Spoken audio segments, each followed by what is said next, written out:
वो परमेश्वर उनको अपने भवन में लेकर के आया, अपनी बस्तियों में लेकर के आया, ताकि हम उसके द्वारा आशीषों को पाएं और उसके नाम को महिमा दें। जिस ईश्वर की हम इबादत करने के लिए आए हैं, श्रृंगार करना, दुष्ट आत्मा से आजाद करना, बीमारियों से स्वतंत्र करना, उसके लिए छोटी सी बात है। आपने बहुत सारे धर्म पुस्तकें पढ़ी होगी जो अपने धर्म से ताल्लुक रखते हैं। आपने वहां कहीं पर भी छुटकारे, चंगाइयां, मुक्ति की बातें नहीं पाई। किसी ने मुर्दे को ठीक करा, किसी ने लंगड़े को चला दिया, किसी ने अंधे को देखने के लिए आंखें दे दी, किसी ने किसी के कोढ़ को दूर कर दिया, किसी ने दुष्ट आत्मा को आज्ञा दी कि वो निकल के बाहर भागे। ना तो ठीक करने वाला कोई मनुष्य, ना कोई गुरु, ना कोई जानवर, ना कोई पत्थर, ना कोई वनस्पति, कोई भी जीवन देने वाला सिर्फ एक है, उसका नाम यीशु। बाइबल पढ़ेंगे, नया नियम पढ़ेंगे, उसके अंदर आप यीशु के द्वारा जीवन की बातों को पाएंगे। हालेलुया। जीवन की बातों का मतलब समझते हैं आप? जीवन की बातों का मतलब ये है कि वो सबका ईश्वर है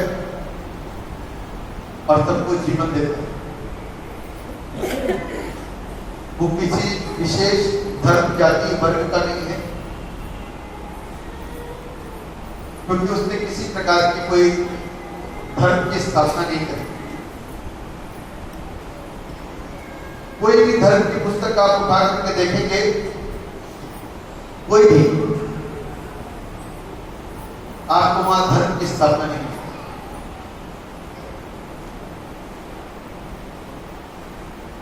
क्योंकि परमेश्वर ने, ईश्वर ने धर्म की स्थापना कभी नहीं की।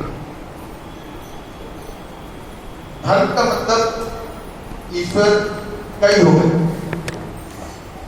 धर्म का मतलब ईश्वर कई सारे हो गए। स्कूल का मतलब प्रिंसिपल बहुत सारे।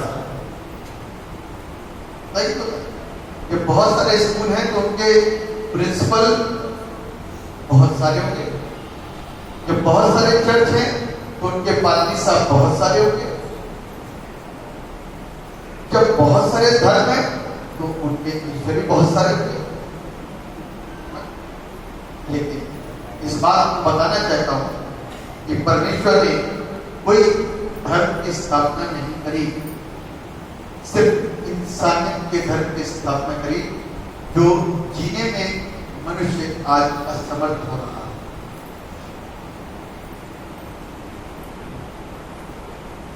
सच्चाई से हाथ उठाना, यहां पर आने वाले जितने भी लोग हैं, कितने लोगों ने सच्चाई के साथ में, आज जो सच्चाई के साथ में हाथ उठाएगा, आज ही उसकी स्थिति बदल जाएगी। अभी हाथ जो मैं पूछ रहा हूं उसका जवाब दे। कितने लोगों ने किसी दूसरे व्यक्ति के लिए टोटके करवाए उनके घर को बर्बाद करने? यहां पर कोई ऐसा बैठा है? सच बता।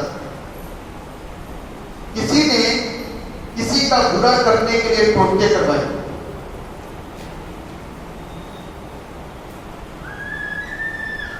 यदि आज अपने गुनाह को मान लोगे सबके सामने और परमेश्वर के सामने, तो परमेश्वर आपके घर से उस बड़ी महामारी को, उस बीमारी को, क्योंकि जो काम करते हैं ना, कुछ लोग भगत होते हैं, उनके घर के अंदर दरिद्रता तब तक बनी रहती है, तब तक रहती है जब तक वो अपने पाप को मान नहीं ले। क्योंकि वो भगत लोगों ने बहुत सारे घरों की स्थितियों को तबाह किया हुआ। ध्यान रखिए, कितने ऐसे यहाँ पर हैं जिन्होंने भक्ताई करी है, यहाँ पर जो भगत थे, जिन्होंने भगत का काम किया।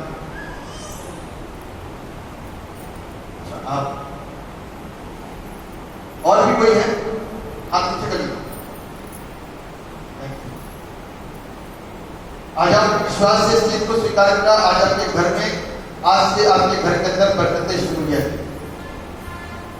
आज ही से, कौन से नहीं, आज ही से रिजल्ट बताना मेरे को। देर नहीं लगेगी प्रभु की आशीष मिलने में, प्रभु आशीषित करेगा। जो प्रभु के सामने अपनी गुनाह को मान लेता है, परमेश्वर उसको क्षमा कर देता है और उसके परिवार को, जो उसके द्वारा बरकतें रुकी होती हैं, उसके परिवार को बरकतें देने शुरू कर, बंद रास्ते खुल जाते हैं। ये सच्चाई है कि हकीकत? किसी ने यदि किसी के बुरा करवाया हो, या तो बहुत सारे लोग बैठे हो, जाकर के किसी दूसरों के लिए, अपने रिश्तेदार के लिए, अपने पड़ोसियों के लिए, अपने मित्रों के लिए, अपने दोस्तों के लिए, अपने परिवार के बच्चों के लिए लोग बुरा करवा देते हैं कि उनका बुरा हो जाए। यदि करवाया है तो आपके ऊपर से समस्याएं नहीं मिट रही होगी, ध्यान रखना। आपके घर में समस्याएं बनी होंगी, और यदि आज आप विश्वास के साथ में मान लोगे तो परमेश्वर आपको,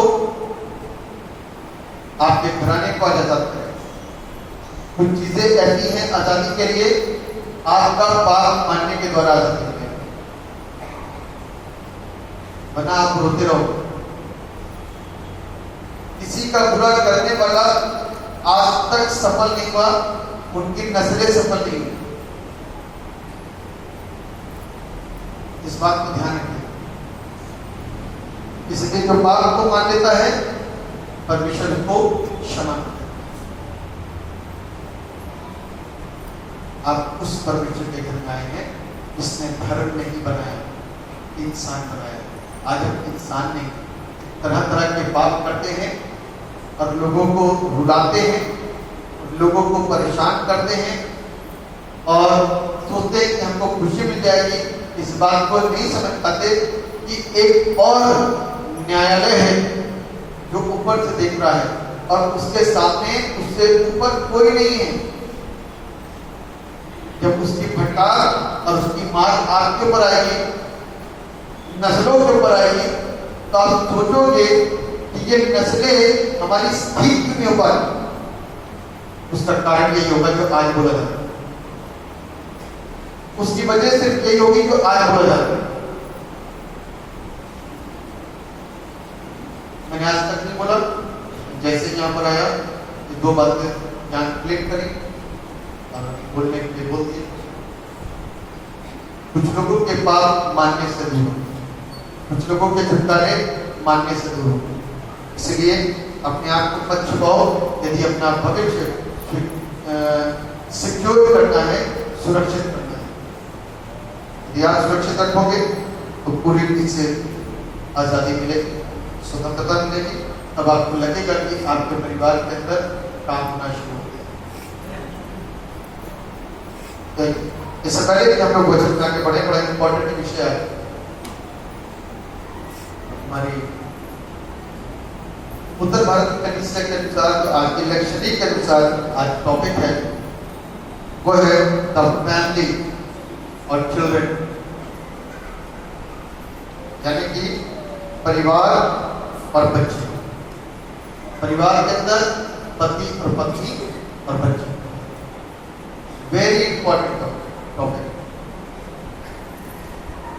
जिसको हम आपके साथ में डिस्कस कर रहे हैं आज शेयर।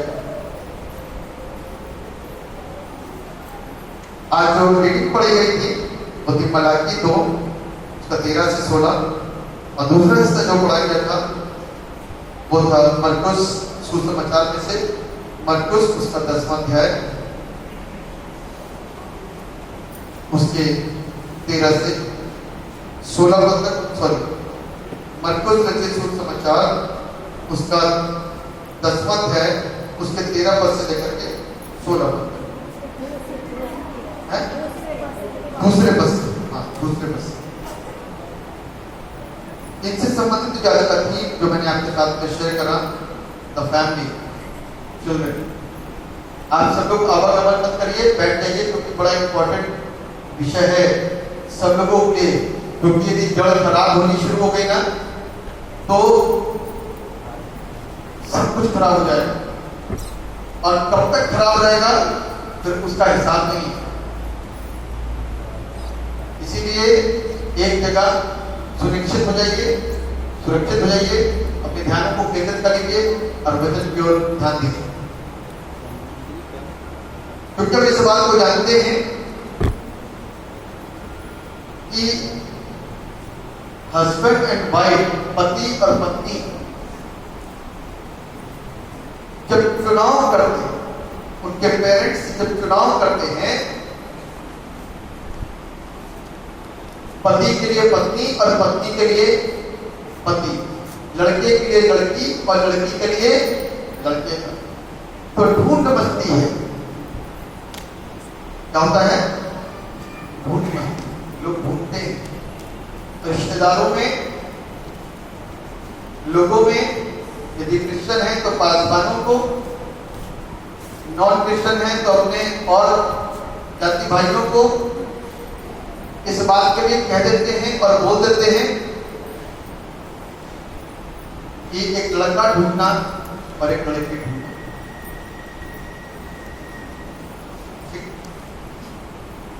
एक लड़का ढूंढना और एक लड़की ढूंढना ताकि उनका विवाह हो सके। और टाइम लगता है, कई बार जब काफी दिनों तक असफलता हाथ लगती है तो पेपर में इश्तिहार डालते हैं, मैरिज ब्यूरो में अपना नाम दे देते हैं, फोन के द्वारा, ऑनलाइन मैरिज ब्यूरो से ताल्लुक होते हैं, कई बार शादियां होती हैं। जब परमेश्वर शादी करवाएगा ना, ध्यान सुनिएगा, जब परमेश्वर शादी करवाएगा तो मां और बाप की रस्म की होगी। कई बार मतलब कि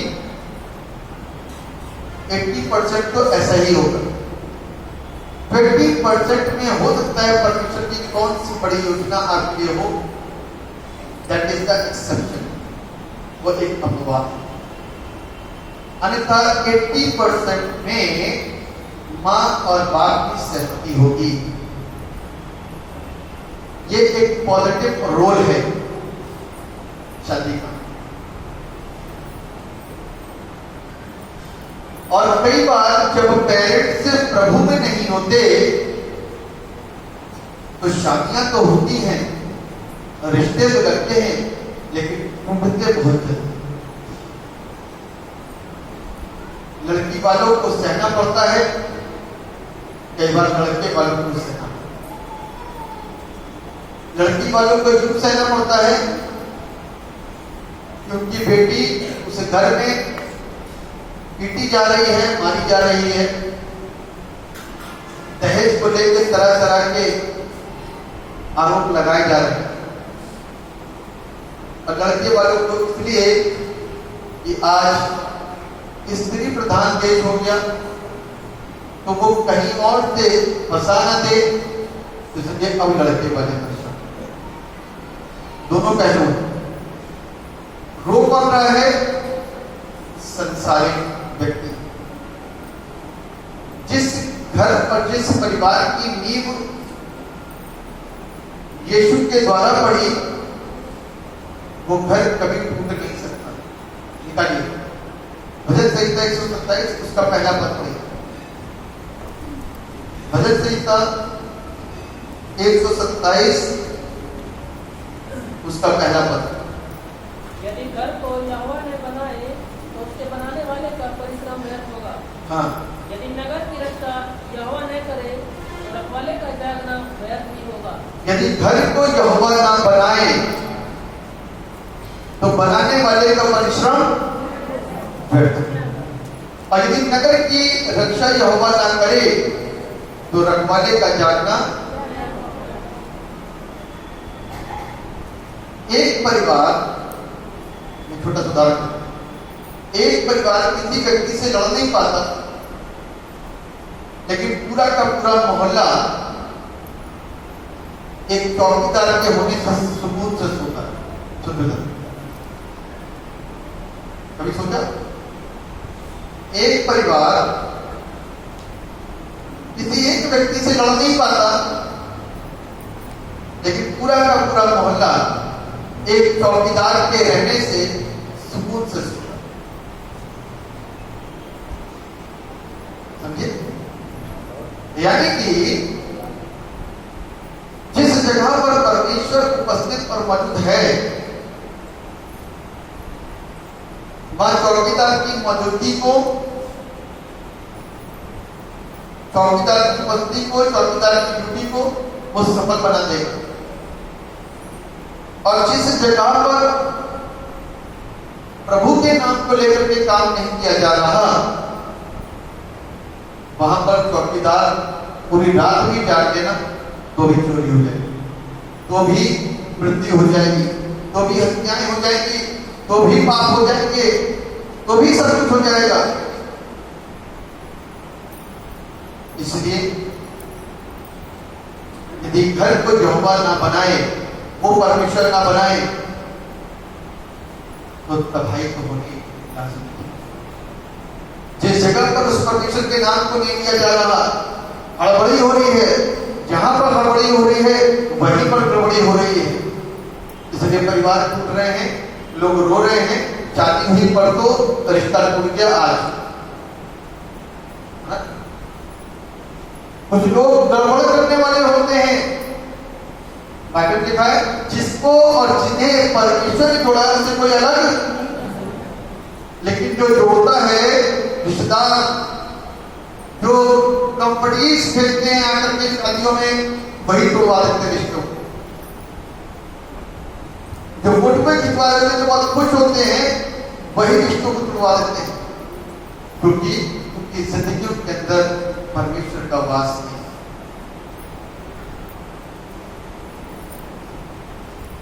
कुछ चीजें हैं जो मैं आपके साथ में शेयर करूंगा। आपको मालूम है जो परमेश्वर के भय में चलता है वो आशीषित होता है, उसके द्वारा बहुत सारे लोग आशीषित होते हैं। अब्राहम के विषय में कितने लोग जानते हैं? अब्राहम के विषय में कितने लोग जानते हैं? लिखा है कि वो कई लोगों का मूल पिता और सारा मूल माता, अनेकों का पिता। यानी कि एक ऐसा आदर्श वहां से मिला जिस आदर्श को देख करके आज बहुत सारे लोगों की जिंदगियां कि अब्राहम कैसा था, सारा कैसा।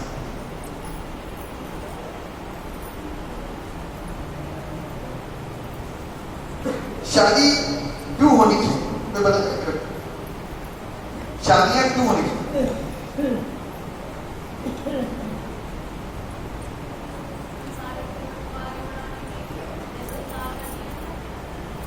क्या बोला?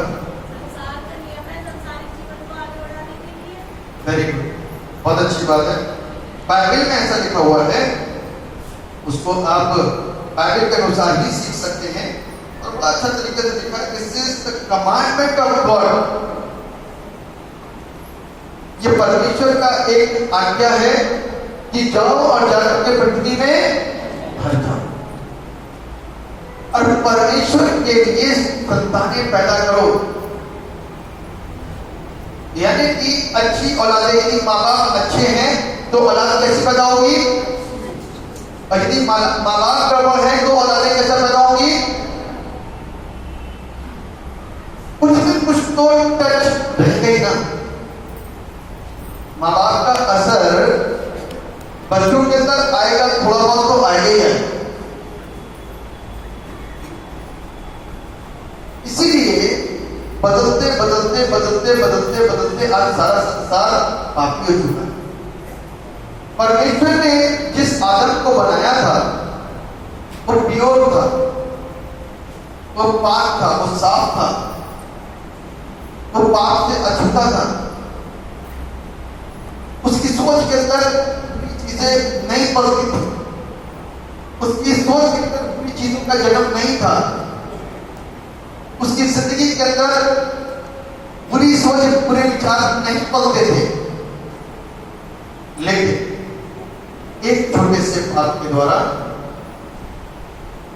उसके अंदर अंधकारिता है, यानी कि परमेश्वर ने जो हुक्म और जो आज्ञा दी उसको ना मान करके आज आदम पापी बन गया, और आदम से करते करते करते आज हम और आप हैं। और अपने अंदर को यदि हम उठा करके देखेंगे ना, जब किसी को नहीं बताते तो पाप की लिस्ट ज्यादा दिखाई देगी और पुण्य की लिस्ट बहुत कम, है ना। पाप ज्यादा करते हैं, पुण्य कम करते हैं, बुरा ज्यादा करते हैं, अच्छा कम करते हैं। इसीलिए हम और आप अपनी जिंदगी के अंदर असफलताओं और बीमारियों को लेकर के घूम रहे हैं। इसीलिए अपने जीवन के अंदर हम असफलताओं और बीमारियों को लेकर के घूम रहे हैं। ये दुष्ट आत्माएं जो शरीरों के अंदर घुसी हैं, जो बीमारियां जो शरीरों के अंदर घुसी हैं, आप क्या सोचते हैं कि कैसे आ गई? कभी कोरोना का नाम आज से 3 साल पहले सुना था किसी ने? अब कोरोना बच्चे को पता चल चुका है ना। छोटे बच्चे से बच्चों को भी कोरोना पता चल चुका, क्योंकि कोरोना ने सबको इतना रुलाया कि बच्चा भी रोया और बूढ़ा भी रोया। बच्चा भी रोया और बूढ़ा भी रोया, इसलिए सबके दिमाग में छा गया कोरोना। मास्क, सैनिटाइजर, इन सब के इस्तेमाल से इंसान सोच रहा है कि हम बच जाएंगे। This is only just guideline. मरने वाला जब वो आ जाएगा तो बच सकता है,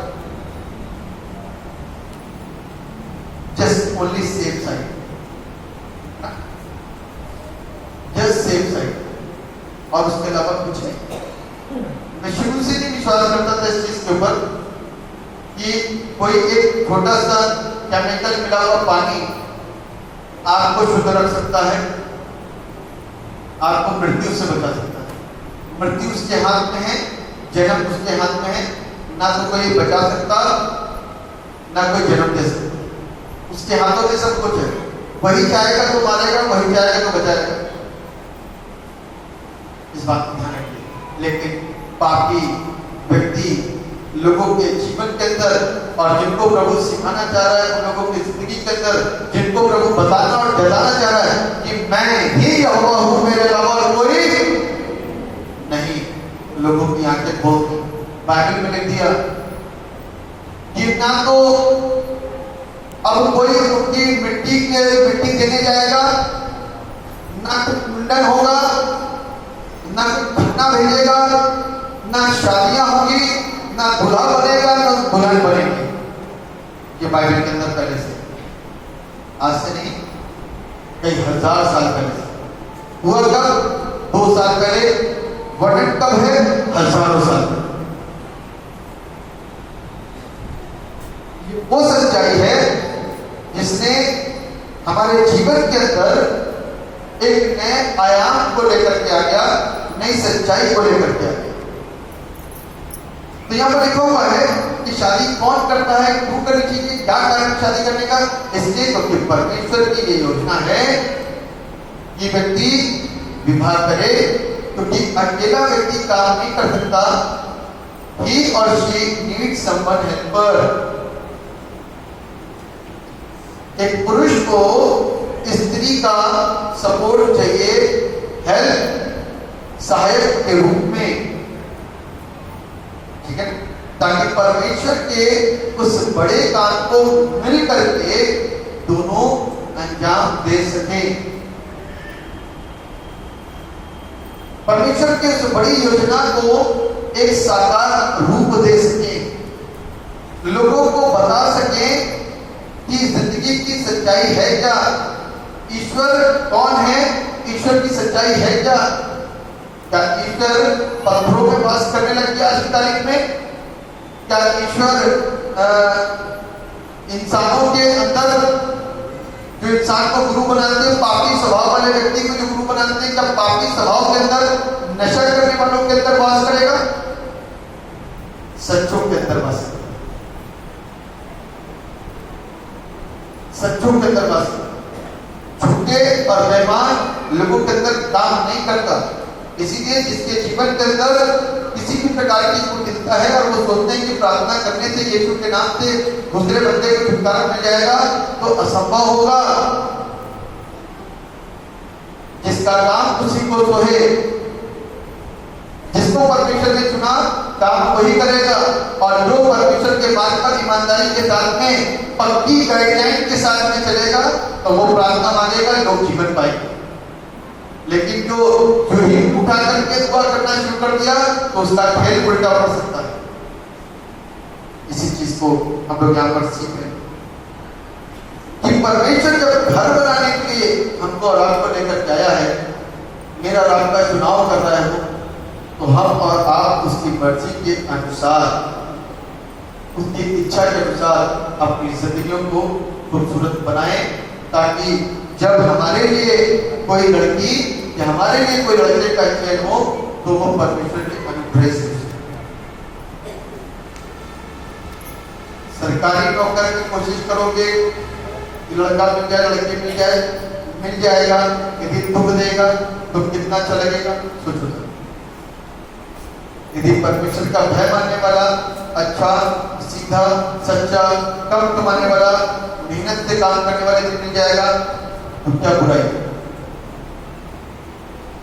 इसीलिए आज हम और आपको इन सारी चीजों को समझने की जरूरत है कि हम अपने वैवाहिक जीवन को किस तरीके से कर रहे हैं।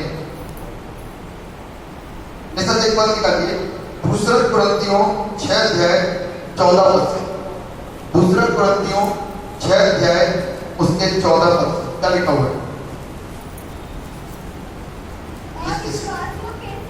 हाँ, बस अविश्वासों के साथ में, अविश्वासों के साथ असमान जुए में ना जुटो, यानी कि अविश्वासों के साथ में विवाह मत रचाओ। व्यवस्था विवरण को यदि पढ़ोगे, उसके साथ में अध्याय को वहां पर बड़ा साफ साफ लिखा है, अन्य जातियों के साथ में विवाह मत रचाओ। बड़ी आसानी के साथ में हम भाग जाते हैं, बड़ी आसानी के साथ में हम अपने रिश्तों को किसी के साथ भी जोड़ने के लिए तैयार होते हैं, फिर दुख का सामना करना पड़ता है। तब जिंदगी के अंदर रियल दुख आने शुरू हो जाते हैं। सुलेमान डिस्टर्ब अंतिम दिनों में क्यों हो गया? क्योंकि अन्य जातियों की स्त्रियों को जब उसने ब्याह किया, तो उनके देवी देवताओं को उसको मानना पड़ गया, और क्या हो गया? वो डिस्टर्ब हो गया। जो सबसे बुद्धिजीवी था, उसी की बुद्धि भ्रष्ट हो गई। आज हमारी बुद्धियां भ्रष्ट ना हो जाए, सच्चा और सीधा चुनाव करिए, सत्य के साथ में चलिए, असमान जुए में मत जुड़िए।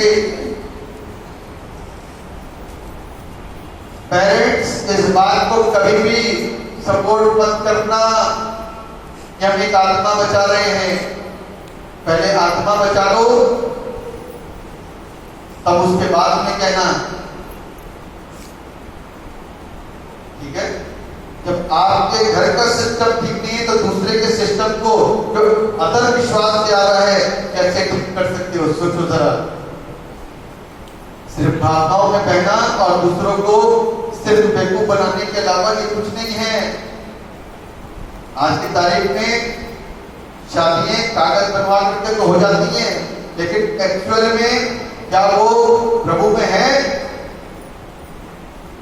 जिंदगी तो खराब होनी है, दुख तो आने ही है, आंसू तो बहने ही है, और रोना तो निकलेगा, विलाप तो होगा। इसलिए मैं प्रियो इस बात को भली प्रकार से जान लीजिए कि परमेश्वर के राज्य में, परमेश्वर के घर में आज जब मैं और आप शादी करने जा रहे हैं तो एक सही चुनाव करें। गलत चुनाव पूरी जिंदगियों को अंतिम सांस तक कराने पे मजबूर कर दे, रोने पे मजबूर कर दे। आप जीवन भर किसी को नहीं बताओगे, यदि आप एक धर्मी इंसान हो तो किसी को नहीं बता पाओगे, जीवन भर कुड़ते रहोगे, जीवन भर कुड़ते रहोगे। इस बात को ध्यान रखिए। अब आप इसमें दूसरा सवाल कर सकते हो मेरे से कि जो पादरी साहब क्रिश्चियन कौन से ढंग के हैं। मैं बिल्कुल आपका सवाल, मैं आपको सपोर्ट करता हूं कि आपका ये सवाल बिल्कुल सही है।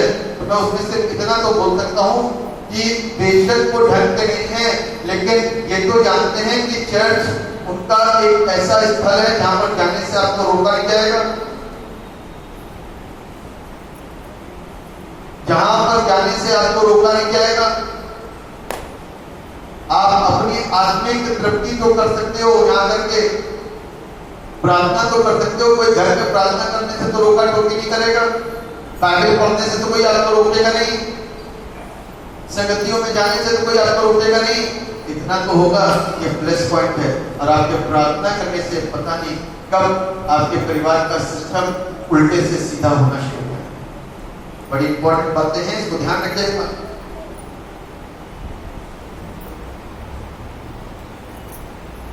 जब तक हम एक सही चुनाव अपने लिए नहीं कर पाते तब तक परमेश्वर की आवाज सुनिएगा। क्योंकि मैं तो सिर्फ मैरिज बता रहा हूं, अभी मैं चिल्ड्रंस पे नहीं आया, अभी बच्चों पे नहीं आया, अभी सिर्फ मैंने मैरिज बताई। स्त्री और पुरुष जुड़ने का भी मसला बता रहे हैं कि एक दूसरे घराने से लड़का, एक दूसरे घराने से लड़की, दूर से वो लोग सिर्फ जुड़ने जा रहे हैं विवाह करने के लिए। विवाह करने के लिए, विवाह करने से पहले हमको क्या क्या सोचना है, कभी मालूम है आपको?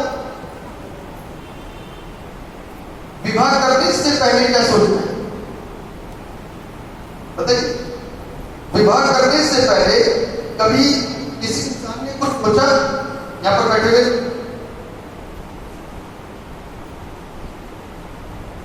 विवाह करने से पहले यहाँ तो सिखाया जाता है चर्चेस में, और जगह तो कुछ नहीं, बस रिश्ते मिलाए, इधर से उधर हो गया काम। सारे के सारे 36 गुण मिलने के बाद में फिर काम पहले हो जाता है कुछ ही दिनों के बाद, है ना? तो विवाह से पहले क्या सोचते मालूम है? कभी नहीं सोचते। क्रिश्चियन लोगों को इस बात को ध्यान रखना चाहिए कि अपने फेथ को स्ट्रॉन्ग रखना। लड़की अलग और लड़का अलग। यदि यहां पर हैं, चर्च के सदस्य हैं और शादी करने जा रहे हो तो अपने विश्वास को मजबूत रखना और इस बात को ध्यान रखना यदि आगे की, अब तक जो परिवार चल रहा था वो चल रहा था, लेकिन अभी नई नस्ल को आप लेकर के आने वाले, एक नई पौध आने वाली, एक नई पैदावार होने वाली, एक नया अंकुर फूटने वाला है। उससे पहले आप और आपकी पत्नी परमेश्वर में प्रार्थना करने वाले बंदे और योद्धा होने चाहिए। संसारिक नहीं, प्रार्थना करने वाले। यदि आपका जीवन प्रार्थना करने वाला है तो परमेश्वर आपके घर में यानी कौन से बंदे को ला करके दे देगा जिसके द्वारा आपके घर की जिंदगी बदल देगा।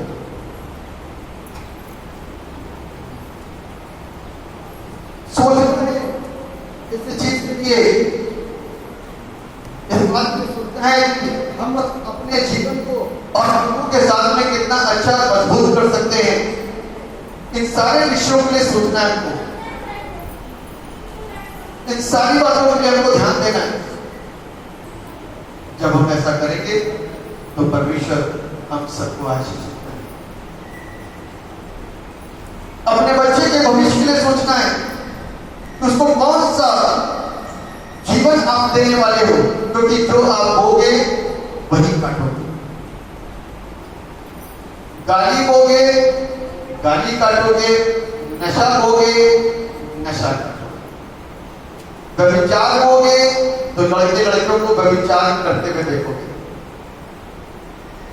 आप मत सोचना कि सारी चीजें सही है, बगैर माफी मांगे, बगैर तौबा किए, बगैर बाप को माने सिस्टम सही हो जाएगा। बिल्कुल नहीं होने वाला। चर्च में आने से ही सिस्टम सही होगा, माफी मांगने से, तौबा करने से ही सिस्टम सही। व्यभिचार में पकड़े जाएंगे आपके बच्चे और बच्चियां, नशों में पकड़े जाएंगे आपके बच्चे और बच्चियां, कुकर्म करते हुए पकड़े जाएंगे आपके लड़के और लड़कियां।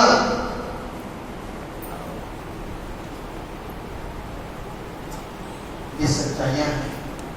सिर्फ एक छोटी सी गलती, विवाह का चयन करना, अच्छे पति, अच्छी लड़की, अच्छी लड़की का चयन करना, उसकी वजह से अपने धर्म से बाहर जाने का चयन करने में गड़बड़ियां,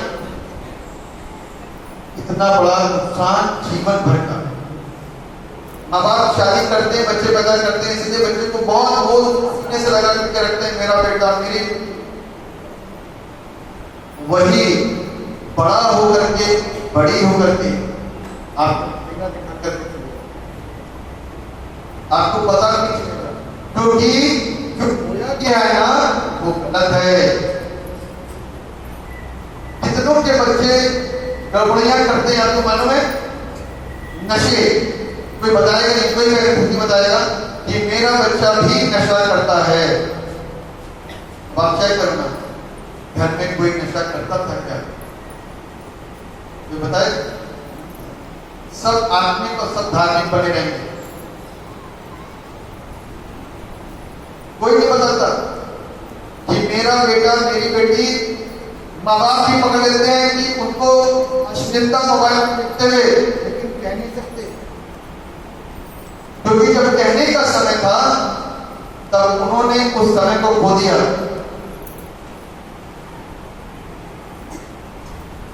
बच्चे कब बिगड़ते हैं आपको मालूम है? कोई बताए? बच्चे बिगड़ते कब? बताइए। अरे कोई तो बताए, बच्चे बिगड़ते कब? हाँ जी, अवस्था क्या होती है?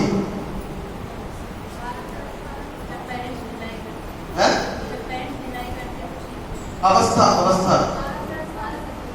12 साल की जिद पूरी करने से, है, जिद पूरी करने दो, जिद को पूरी करने दो।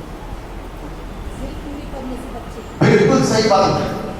ये बचपन की नशा है। पौधे को यदि 12 साल का कर दोगे तब तो टेढ़ा हो गया वो, तो सीधा कोई हाल नहीं पाएगा, काट दो उसको, बस हटा दो, बस और कुछ नहीं हो सकता उसको ऑप्शन कोई।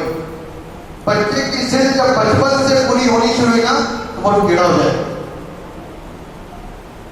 मैंने यहाँ पे कई लोगों के पेरेंट्स को बोला, यदि बच्चा नहीं मान रहा है तो मारना, थप्पड़ों से मारना, मुर्गा बनाना, सजा देना, खाना ना देना, क्योंकि हमारे साथ ऐसा हुआ है।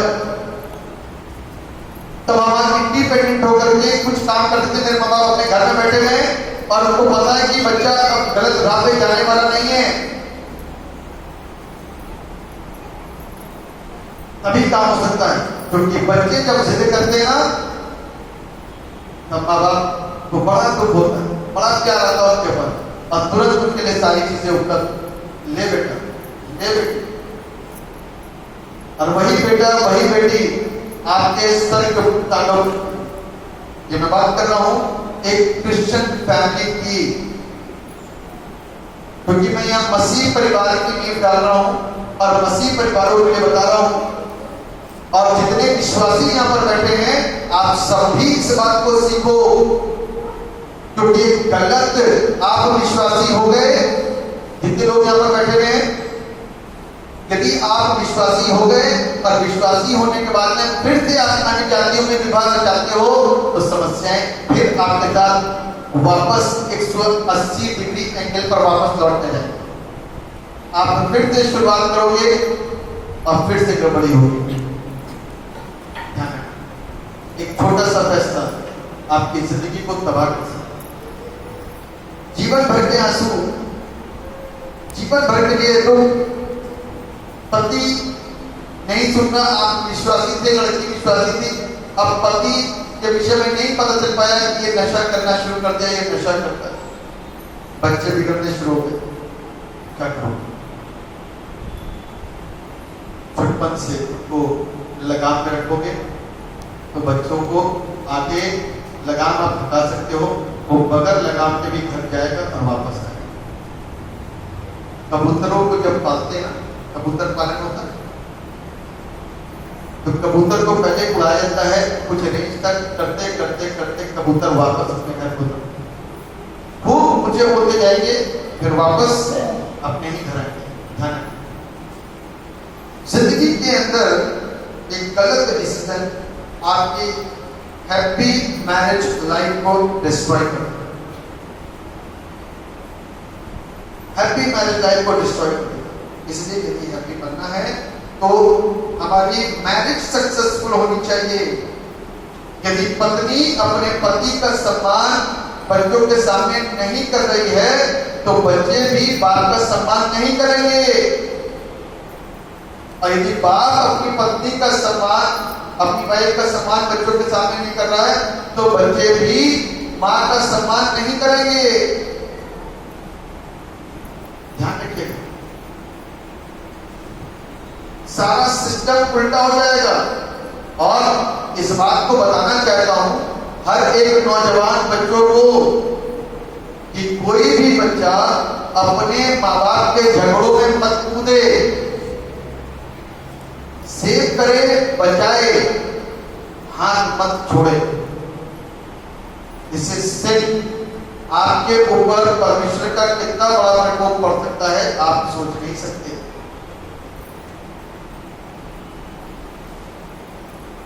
ध्यान रखिए, मैंने आपको एक एग्जाम्पल बताया था ना कि हमारी जानकारी में उसने अपने बाप को मारा और मां ने मरवाया, मां का सपोर्ट था उसके साथ, और जवान था, मेरे से 22 दिन छोटा था और हम लोग साथ ही एक दूसरे। पता नहीं क्या डिस्टर्बेंस हुआ उसकी लाइफ के अंदर, पता नहीं, सुसाइड कर लिया, खत्म हो गया।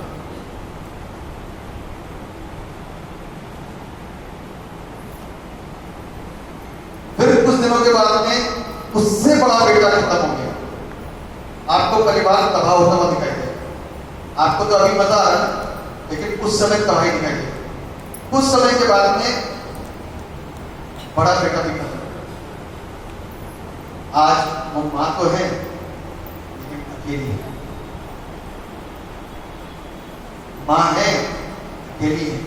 जब मैं जाता हूं ना तो मुझमें वो अपने बेटे को देखती, क्योंकि हम दोनों बिल्कुल एक बराबर के, एक साल के, और ये बोलती है कि बेटा जब भी आएगा तो मुझे मिल जाएगा, क्योंकि तुम मैं अपने बेटे को देखती हूँ, दुखी हो। सोचो सर, ऐसे काम मत कर। वो गर्मजोशी, उतावलापन, गुस्सा बहुत कुछ कर देता है। कंट्रोल सिखाइए। आप सपोर्ट कर दोगे तो गड़बड़ हो जाएगा, उसी दिन से गड़बड़ी हो जाएगी। यदि आप सपोर्ट नहीं करोगे ना तो उसकी हदें टूट जाएंगी। इस चीज को ध्यान रखें। एक छोटा सा डिसीजन जिंदगी तबाह। बाइबल एक बात निकालिए,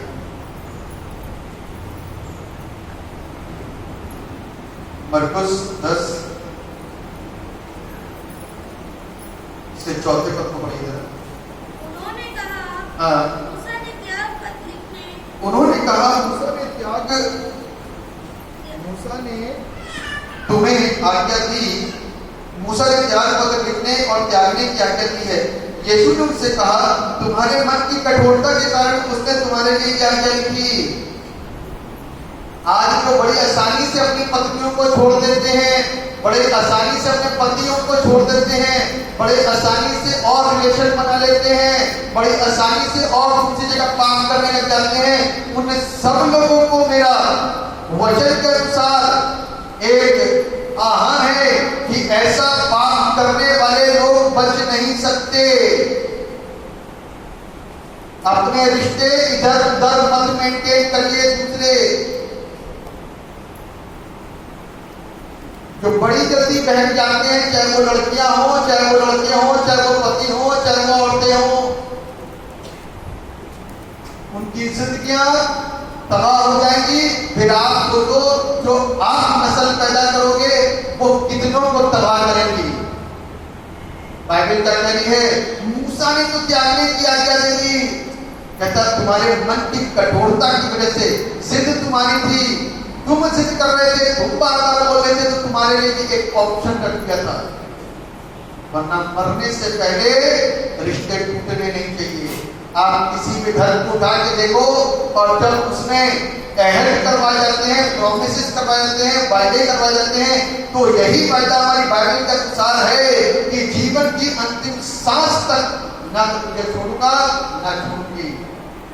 सुख में दुख में, रोग में आरोग्य में, हर वक्त में दुख में सुख में तेरा सहायता दूंगा और दूंगी, मरने के अंतिम सांस तक।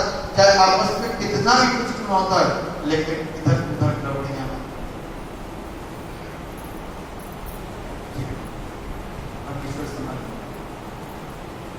परमेश्वर हमारा रक्षक, उस परमेश्वर का विश्वास, उसकी आज्ञा का पालन करें और उसकी आज्ञा, जो उसकी आज्ञा को सुनता है, उसकी आज्ञा का पालन करता है, वो आशीष। जो गलत रिलेशन बनाता है, ध्यान रखना, वो सफल नहीं होगा। लड़कियों और लड़कों, ध्यान से सुनना।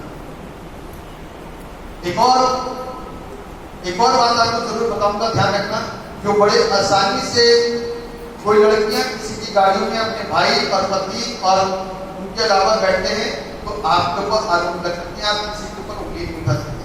कोई लड़के किसी और लड़कियों को बैठा करके घूमते तो आपके ऊपर आरोप लग सकते हैं, आप किसी को कुछ नहीं कह सकते।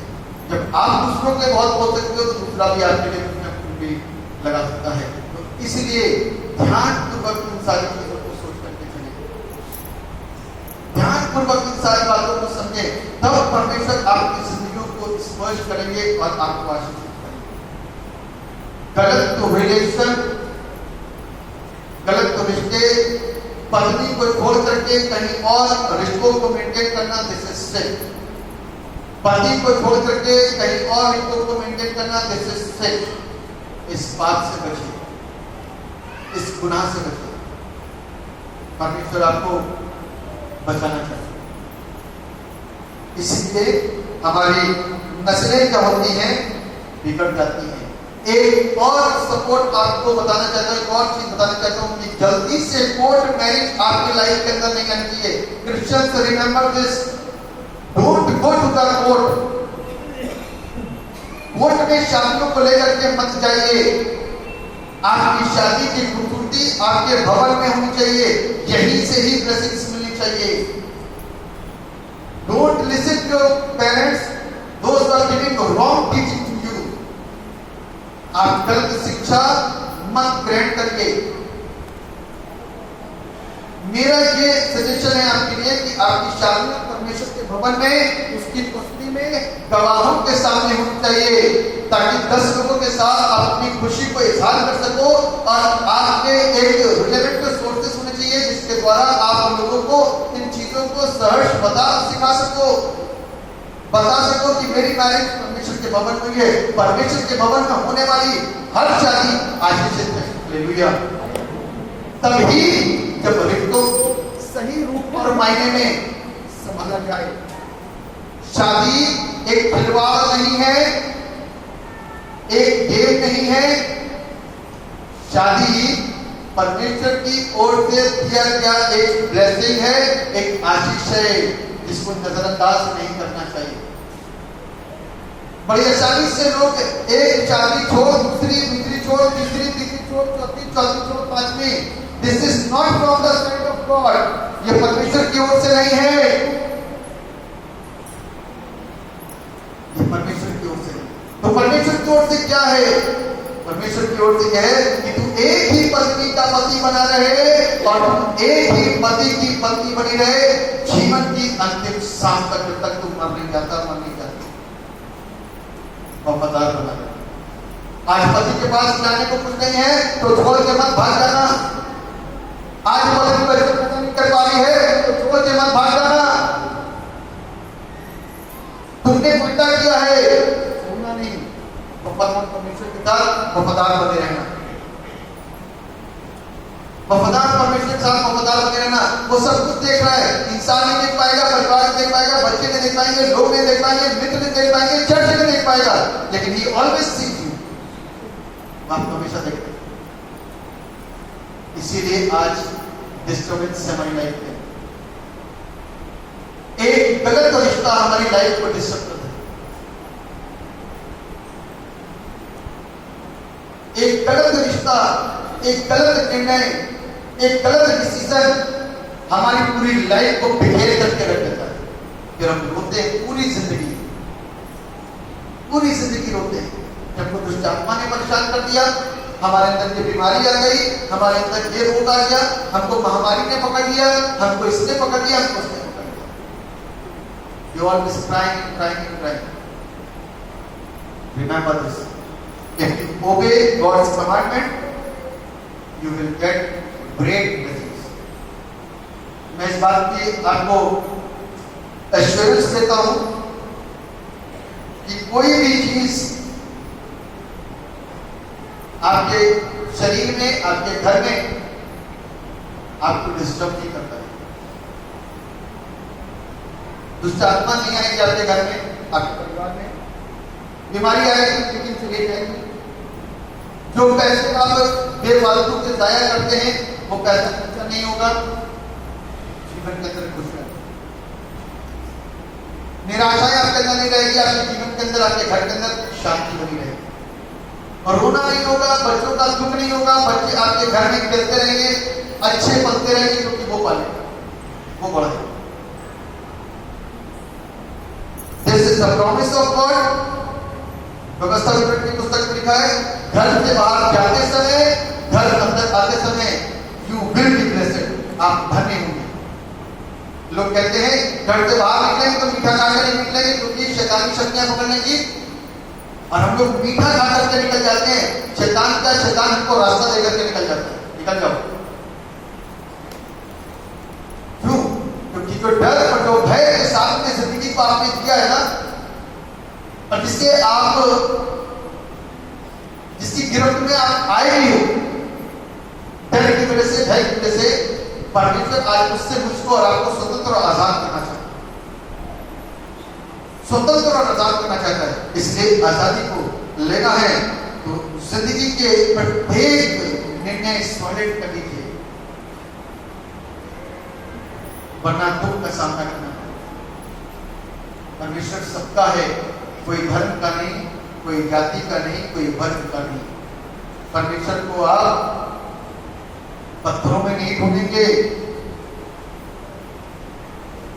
पत्थरों में, जानवरों में, वनस्पतियों में ईश्वर नहीं मिलता। ईश्वर तो यहाँ खड़े हो, यहाँ से विश्वास से मांगोगे मिल जाएगा, जहां पर हो वहीं मांग लो, वहीं मिल जाएगा। लेकिन सच्ची आस्था रखना और सही दिशा पर देखना। पता लगा ऐसे कमरे के ऊपर आप खटखटा रहे हो विश्वास के साथ में, जहां पर ताला लगा हुआ है, जिंदगी बिता दोगे, वो घर का ताला न तो खुलेगा और न कभी आप अंदर जा पाओगे। टाइम रहते ऐसा दरवाजा ढूंढो जो खुलता भी है, जहां से बदला मिलता भी है, जहां से आशीषें भी आती हैं। हालेलुया। इसलिए आज यदि एक अच्छे क्रिश्चियन फैमिली होम को एस्टेब्लिश करना है तो एक अच्छे पिता, एक अच्छी माता, एक अच्छे पेरेंट्स और एक अच्छे चिल्ड्रन बनो। यदि पिता अपनी जिम्मेदारियों से भाग रहे हैं तो एक कमी है पिताओं की, क्योंकि उनके घर से उनको अच्छी शिक्षा नहीं मिली। यदि पत्नियां वाइफ यदि अपनी जिम्मेदारियों से भाग रही हैं, अपनी जिम्मेदारियों को समय पर नहीं कर रही हैं, तो इसका मतलब कि उन्होंने अच्छी शिक्षा को अपने जीवन से, अपने घर से ग्रहण नहीं किया, नहीं सीखा। तो अच्छी पत्नियां बन जाइए। यदि आप अच्छे पेरेंट्स नहीं है, अब मैं पेरेंट्स दोनों के साथ भी बोल रहा हूँ, कि दोनों की सूझबूझ के साथ में, दोनों की अंडरस्टैंडिंग के साथ में, ये नहीं कि पति अलग डिसीजन ले रहा है, पत्नी अलग डिसीजन ले, दोनों के एक साथ डिसीजन से, सूझबूझ के साथ में फैसले और निर्णय लेने जरूरी है। वो ही बच्चे के लिए कामयाब होंगे। यदि वो फैसले परमेश्वर के कलाम के अनुसार और उसके भय और उसकी मर्जी में है और प्रार्थना में रखे गए हैं, तो फैसला उचित और सही होगा। और बच्चे को उचित समय पे उचित ताड़ना देनी बहुत जरूरी है। जो अपने बच्चों को ताड़ना देना भूल गए हैं, मारना भूल गए हैं, सजा देना भूल गए हैं, तो सीख लीजिए, सुन लीजिए कि नुकसान किसी पड़ोसी का नहीं होगा, आपका ही होगा। लज्जित कोई पड़ोसी नहीं होगा, आप ही होंगे। दुखी कोई पड़ोसी नहीं होगा, आप ही होंगे। क्योंकि आज का जमाना इतना स्पीड का है कि बाहर जाते ही ऐसी हवा है जिसमें इसके संपर्क में आते ही बच्चा संसारित हो जाता है। आप लाख उनके साथ में कुछ भी कर रहे हो, बच्चा संसारित हो जाता है। तो इसलिए every Christian must do start family prayer in your house. अपने घर के अंदर एक प्रार्थना का माहौल बना लीजिए, अपने घर में प्रार्थना करना शुरू करिए। वरना कुछ दिनों के बाद में आप कर रहे होंगे प्रार्थना, आपका लड़का सब आपके घर में आ रहा होगा, तब आप बाइबल छोड़ करके बैठोगे, बेटा तुमने ये क्या करा आज? तब वो बताएगा आपको जिंदगी के सही मायने। तब आपका घमंड सर पे जो चढ़ा हुआ था वो नीचे जमीन पे मिल जाएगा। एक एक करके सारे बच्चे हाथ से निकलते जाएंगे, फिर आप अकेले तन्हा हो जाओगे। अब किसका रहा घमंड और किसका रहा अहंकार? ध्यान रखना। पैसे की बढ़ती, घमंड की बढ़ती, एजुकेशन की बढ़ती, सोर्स की बढ़ती कोई काम नहीं देगी, काम तो वही देगा। इसलिए आज अपनी जिंदगी के फैसले रखिए सही और उचित, ताकि आप एक अच्छे फैमिली को जन्म दे सको। अच्छा फैमिली होना बहुत जरूरी है। यदि हम व्यक्तिगत तौर पर अच्छे हो गए तो सब कुछ अच्छा। परमेश्वर हमारी अगुवाई करे एक अच्छे फैमिली को एस्टैब्लिश करने में, अच्छे डिसीजन लेने में। छोटा सा डिसीजन आपको नरक में लेकर के जाना है। स्वर्ग जाना है, अपने जीवन के फैसलों को प्रभु के हाथों में दे दीजिए। फैसले प्रभु के हाथों में सौंप दीजिए अपने घर के सारे अधिकार। तो आशीष होते हैं। आइए परमेश्वर के सलाम के द्वारा सबको आशीष दुआ। जीवित और समर्पित का परमेश्वर, राजाओं के राजा, प्रभु के प्रभु, सर्वशक्तिमान पिता, आपको धन्यवाद देते हैं आपके तमाम आशीषों के लिए, बरकतों के लिए, जो आपने सबको बताया। आज इस कलाम से प्रभु आपने हमें सिखाया, सुनाया, समझाया, पढ़ाया, आपका धन्यवाद। हम दुआ करते हैं यीशु राजा कि आज इस वचन सुनने के बाद का सही डिसीजन होने जो गए हमारे जीवन के अंदर, तो हमारे परिवार बिखरने और टूटने से बच जाएंगे। वरना ऐसा होगा जो कभी अच्छे मसीह फैमिली कहलाते थे वो तो बिगड़ जाएंगे, लेकिन जो बिगड़े हुए थे वो सही हो जाएंगे, क्योंकि वो बिगड़ी बनाने वाला है। प्रभु आप अपनी करुणा, अपनी दया को बना दीजिए और जीवन के फैसले बेहतर, अच्छे, खूबसूरत होने महिमा से पाते आपका नाम जलाल पाए। आपका नाम, जो लोग भी यहाँ पर बैठे हैं आपसे मांगेंगे वो आशीषित होंगे। इंतजार करें हर एक फैसले का, आपकी आवाज आने का इंतजार करें, आपके शब्द के सुनने का इंतजार करें, उस सही समय का आने का इंतजार करें। रुके रहे, थमे रहे, निरंतर प्रार्थना में मांगते रहे। परमेश्वर आपके लिए बेहतर करने वाला। This is the prophecy to everyone, this is the prophecy to everyone. आज यदि आप ठहर करके अपनी जिंदगी में शांति के साथ में, संयम के साथ में, खुशी के साथ में ठहरे रहोगे, परमेश्वर आपके लिए बेहतर करने जा रहा है। प्रभु की करुणा बनाइए सबको आशीष। दुआ उद्धार करने वाले एकमात्र जीवित समर्थी प्रभु यीशु नासरी के नाम पर मांगने से जैसे सुनिए और जय मसीह। हुआ प्रकाशित है